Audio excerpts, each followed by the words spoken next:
went and asked? Let me answer that for you. It's a rhetorical question. Nobody. Because if you did, you wouldn't be for this bill. And neither were the voters in 1992 when they passed State Question 640.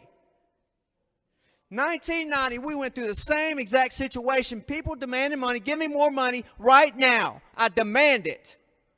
We didn't ask the taxpayers. We said, oh gosh, I don't want you to be mad at me or vote me out next election cycle. I'm just going to stick it to the taxpayers again.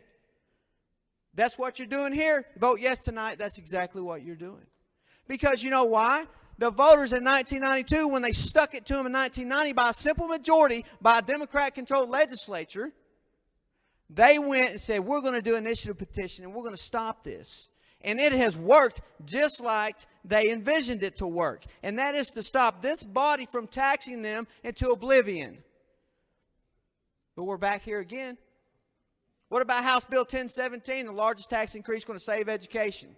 What about the lottery? What about the casinos? Oh, we're going to give more ability to the tribes to make money with ball and dice and gambling, but we're going to get a pittance from that.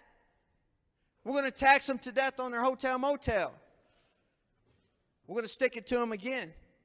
They were sick of it in 1992, and they stopped it with State Question 640.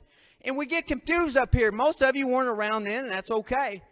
But you obviously don't know how to read on the internet, because the intent of State Question 640 was the normal path, which was this. The House of Representatives pass any tax increase by a simple majority. It goes to the Senate by a simple majority of 25 votes. They pass it out of there. Then the governor signs that bill, and it goes out to a vote of the people, and the people ratify it or turn it down. You know how many tax increases have passed like that since State Question 640 come into existence? None. And it's for a reason. The people don't want to be taxed to death. And you are not representing the people if you keep sticking it to the taxpayer. So we keep repeating the same thing, coming up here and push this one, push this one, push this one. You know what? We'll give a little carrot to the other side. We'll convince them, hey, sell your constituents out for this little carrot here. And it's worked. They might get the votes tonight. They might get the votes tonight. So why would the people even trust us with more money?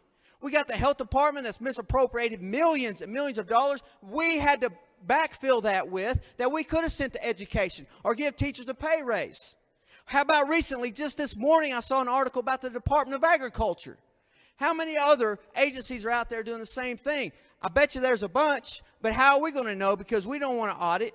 We've cut them too much. We don't want to make them be good stewards of their taxpayer dollars because we don't want to do our job. You know why? How I know we don't want to do our job? Because we keep bringing up tax increases.